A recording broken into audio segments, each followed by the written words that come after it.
Varicose veins కి సరైన చికిత్స కోసం సంప్రదించండి ఎవిస్ హాస్పిటల్. నమస్తే గురుజీ. శ్రీమాత్రే. గురుజీ, చేతబడి, బ్లాక్ మ్యాజిక్ ఇవన్నీ నిజంగా ఉంటాయా? ఇంకా కొంతమంది అంటారు దెయ్యాలు పట్టడము, ఇంకా కొంతమంది అమ్మవారు పూనకాలు ఇవన్నీ ఉంటాయి కదా. నిజంగా ఇవన్నీ ఉన్నవి వాస్తవమైన అమ్మవారు నిజంగా వచ్చి ఒకరికి వాళ్తారా? అండ్ నిజంగా నెగిటివ్ ఎనర్జీస్ ఇవంతా కూడా ఉంటుందా? ఉన్నదని మనం ఎలా తెలుసుకోవాలి? శ్రీ గురుభ్యో నమః. శ్రీమాత్రే నమః. ఇప్పుడు మీ ఇంట్లోనే మీరేం చేస్తున్నారు అంటే వంట చేస్తున్నారు. వంట చేసేటప్పుడు మీకు తెలియకుండానే ఒక స్టీల్ స్పూన్ ఏదైతే ఉందో అది పొయ్యి కొంచెం దగ్గరగా ఉంది, మంటకు దగ్గరగా ఉంది, అది వేడెక్కింది.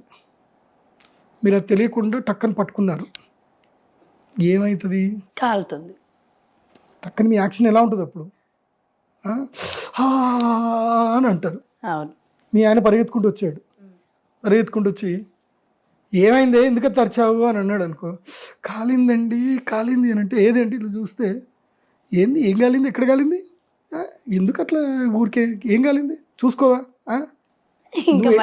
నీ కళ్ళలో నీళ్ళు వస్తుంటాయి, నొప్పి వస్తుంటుంది అంటే ఆయన వచ్చి మాత్రం సర్లే ఏదో నూనెనో బర్నలో ఏదో పెడతాను కూర్చో కూర్చో కూర్చో కూర్చో అని కొంతసేపు అయ్యాక టెన్షన్ పడకు అదని పెట్టి ఏదో వెన్ను పెట్టేదని పెట్టాక పెడతారు, అన్నీ చేస్తారు. సరే మీరు పెడుతూ ఉంటే అని మీరు అంటూ ఉంటే కొంచెం వాళ్ళు ఏంటంటే అరే రే నొప్పి ఉందా నొప్పి ఉందా అని వాళ్ళు ఫీల్ అవ్వగలుగుతారే తప్ప ఆ నొప్పి భరిస్తుంది ఎవరు?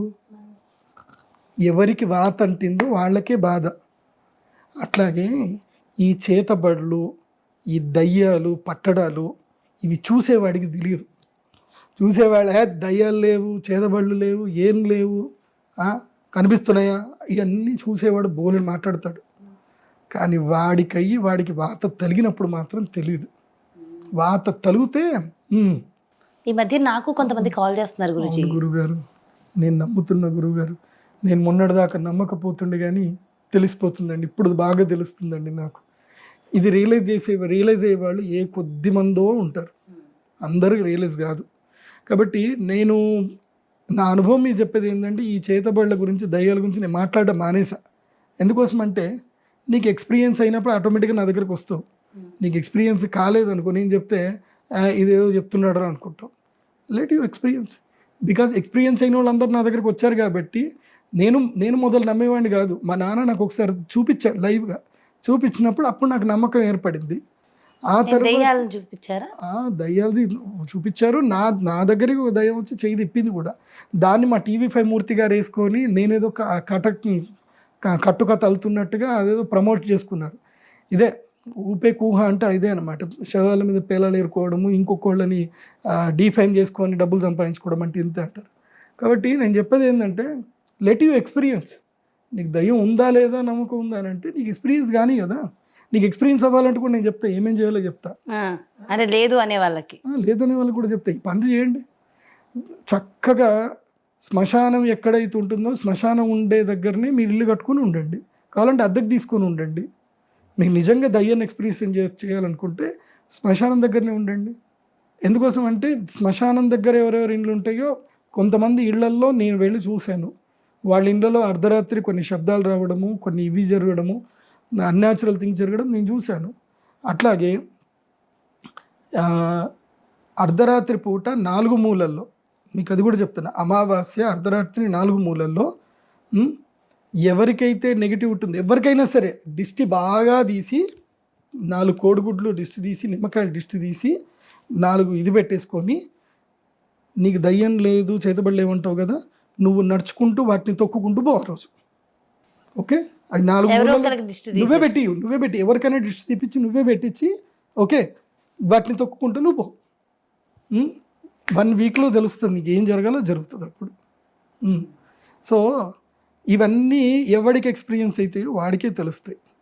సిమ్టమ్స్ ఏంటంటే అన్యాచురల్గా మంచిగా హెల్తీగా ఉండేటోడు ఒక్కసారి మొత్తం దిగబడిపోతాడు, ఇంకా కంప్లీట్గా దిగబడిపోతారు. ముఖం మీద మొత్తం కలబడిపోతుంది, కిడ్నీలు పాడైపోతాయి, శరీరంలో ఏం జరుగుతుందో తెలియదు.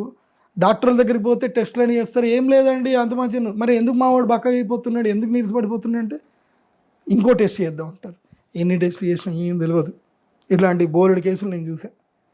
ఎందుకోసం అంటే ఇప్పటికీ నాకు ఎక్స్పీరియన్స్ వచ్చేసి నాకు ఇప్పుడు 25 ఏళ్ళ ఎక్స్పీరియన్స్, నా లైవ్ ఎక్స్పీరియన్స్. నేను నా 8వ ఏట నుంచి మా నాన్న దగ్గర కూర్చొని చూస్తూనే ఉన్నా కాబట్టి నాకు ఇప్పటికీ అట్లాంటివి చెప్పాలంటే 32 ఏళ్ళ ఎక్స్పీరియన్స్ నాకు. నేను చిన్నప్పటి నుంచి చూస్తూనే ఉన్నా. కాబట్టి చేతబడుల గురించి కానీ దయ్యాల గురించి కానీ మాట్లాడకండి. మీకు అనుభవం అయ్యేంత వరకు మీకు అది నార్మల్ అనిపిస్తుంది. అనుభవమైన వాడిని అడిగితే తెలుస్తుంది. ఒకవేళ నిజంగా నమ్ముతారు గురువు గారు, కొంతమంది ఉంది, మీరు చాలా మంది నాకు నిజంగా కాల్స్ చేస్తున్నారు, ఉంది నిజంగా ఉందండి అని చెప్తున్నారు. అలాంటి వాళ్ళకి మరి సొల్యూషన్స్ ఏముంటాయి? అలాంటి వాళ్ళు ఫస్ట్ ఏంటంటే ఒకవేళ నన్ను కలవాలి అనుకున్నా నేను వాళ్ళకి తొందరగా రమ్మని చెప్పాను. వాళ్ళకి నేను ఏం చెప్తాను చెప్పాను, ఫస్ట్ 108 డేస్ 1008 సూర్య నమస్కారాలు ఛాలెంజ్ తీసుకోమని చెప్తాను. 108 సూర్య నమస్కారాలు చేయాలి రోజు ఒక 12 సార్లు. అసలు కంటిన్యూ సూర్య నమస్కారాలు చేయాలి. సూర్య నమస్కారాలు చేస్తే ఏం జరుగుతుందంటే చక్రాస్ యాక్టివేట్ అవుతాయి. ఒకటి గుర్తుపెట్టుకోండి, కృష్ణుడు ఏం చెప్పాడు, ఆత్మైవ హ్యాత్మనో బంధువు ఆత్మైవ రిపురాత్మన అని చెప్పి భగవద్గీతలో చెప్పారు. నీకు నువ్వే శత్రువువి, నీకు నువ్వే మిత్రుడివి. కాబట్టి నువ్వు యోగా చేయడం వల్ల ఏం జరుగుతుందంటే నీ ఆరా ప్యూర్ అవుతుంది. నీ లోపల ఒక శక్తి ఉంది. ఆ శక్తి లేకపోతే నువ్వు అసలు మనిషే కాదు, నువ్వు బతుకున్నోడివే కాదు. నువ్వు బతికున్నావు, మాట్లాడుతున్నావు, తిరుగుతున్నావు అంటే నీ లోపల శక్తి ఉంది. కానీ ఆ శక్తిని చైతన్యావస్థలోకి తీసుకొని రావాలి. దాన్ని ఒక ఉన్మత్త అవస్థలోకి తీసుకొని రావాలి. అలా తీసుకొని వస్తే నీ మీద ఏ నెగిటివ్ ఉన్నా సరే నెగిటివ్ పోతుంది. దానికి నువ్వు ఎక్కడికి వెళ్ళాల్సిన అవసరం లేదు. సూర్య నమస్కారాలు పర్ఫెక్ట్గా చేస్తే సరిపోతుంది. నువ్వు సూర్య నమస్కారాలు చేయకుండా ఎవరి దగ్గరికి పోయినా వాడు నిన్ను మోసం చేస్తాడే తప్ప వాడు నీకు లాభం చేయడు. నేను అనా పైసా ఖర్చు లేని సొల్యూషన్ చెప్తున్నా. సూర్య నమస్కారము, ప్రాణాయామము. ఎందుకోసం అంటే మన శరీరంలోని 7 శ్రీచక్రాలు ఉంటాయి. 7 శ్రీచక్రాలు ఉంటాయి. సహస్రార చక్రం నుంచి మూలాధార చక్రం వరకు. సరిగ్గా మనం యోగా చేస్తే మన చక్రాల్లో ఏ 2 యాక్టివేట్ అయినా చాలు, సరిగ్గా ఆ దయ్యాల బాధ, చీడపీడ బాధలు అన్నీ పోతాయి. ఇది చేసుకోవడం. నెక్స్ట్ నడక చేయడం. ఎంత ఇవి వచ్చినప్పుడు నడక అంటే ఎక్కడ చేయాలి అని అంటే గాణగాపూర్ వెళ్ళాలి. గాణగాపూర్లో వెళ్ళి దానికి క్షేత్ర పరిక్రమ అని ఒకటి ఉంటుంది. గాణగాపూర్లో వెళ్ళి క్షేత్ర పరిక్రమ చేయాలి. లేదంటే ఏదైనా అమ్మవారి యొక్క దేవస్థానంకి వెళ్ళి ఆ దేవస్థానంలో 3 రోజులు నిద్ర చేయాలి. ఆ తర్వాత ఆయుర్వేదంలో ఒకటి ఉంటుంది. ఇప్పుడు చాలామందికి మందు పెట్టారంటారు. నేను మొదలు నమ్మేవాడిని కాదు. కాకపోతే కొంతమందిని చూసిన తర్వాత అర్థమైంది, అమ్మో బాబు ఇది కూడా ఉందిరా బాబు అని చెప్పి నాకు అర్థమైంది. కాబట్టి వాళ్ళ కోసం అని చెప్పేసి ఏంటంటే విరుగుడు ఉంటుంది, మందు విరుగుడు ఉంటుంది. దానికి ఏంటంటే విరేచన క్రియ అని ఒకటి ఉంటుంది ఆయుర్వేదంలో. మీరు ఎక్కడైనా పంచకర్మ సెంటర్కి వెళ్ళిపోయి విరేచన క్రియ చేసుకోండి. లేదు మందు పెట్టింది మీకు అనిపిస్తుంది, ఉదయాన్నే కూర్చోబెట్టి ఉప్పు నీళ్ళు తాగించండి. దీన్ని ఏమంటారంటే మీరు యూట్యూబ్లో వెతకండి, ఉంజల్ క్రియ అని ఉంటుంది. లేదంటే గజకర్ణి అని ఒకటి ఉంటుంది, గజకర్ణి క్రియ అని ఉంటుంది. లేదంటే వమన క్రియ అని ఉంటుంది. వమన క్రియ అని కొట్టండి వస్తుంది. వమన క్రియ ఎట్లా చేసుకోవాలి వస్తుంది. వమన క్రియ చేసుకోండి. వమన క్రియ చేయండి, యోగా చేయండి, ప్రాణాయామం చేయండి, ఓం నమ శివాయ మంత్రము లేదా కాళీ మంత్రము, చాముండి మంత్రము ఇవి చేయండి. భద్రకాళి అమ్మవారి దర్శనం చేసుకోండి. తర్వాత అమ్మవారికి నిమ్మకాయలు నివేదన చేయండి. రాత్రిపూట వీళ్ళకి నిమ్మకాయలు దిష్టి తీసి వేసేయండి. అట్లాగే వీళ్ళ చుట్టూ గోధుమ పిండి, అంటే ఎవరికైనా ఇట్లా పీడలు అనిపిస్తుంది, గోధుమ పిండి 1 కిలో గోధుమ పిండి, బెల్లం దిష్టి తీసి దాన్ని తడిపి ముద్ద చేసి చిన్న చిన్న ముద్దలు చేసి చెరువులో వేయండి, చేపలకు వేయండి. ఇవి సింపుల్ సొల్యూషన్ నేను చెప్తున్నవి. మీరు ఎవరి దగ్గరికి వెళ్ళాల్సిన అవసరం లేదు. ఈ దర్గాల దగ్గరికి పోయి మిమ్మల్ని ఇంకా పిచ్చోళ్ళు చేస్తారు.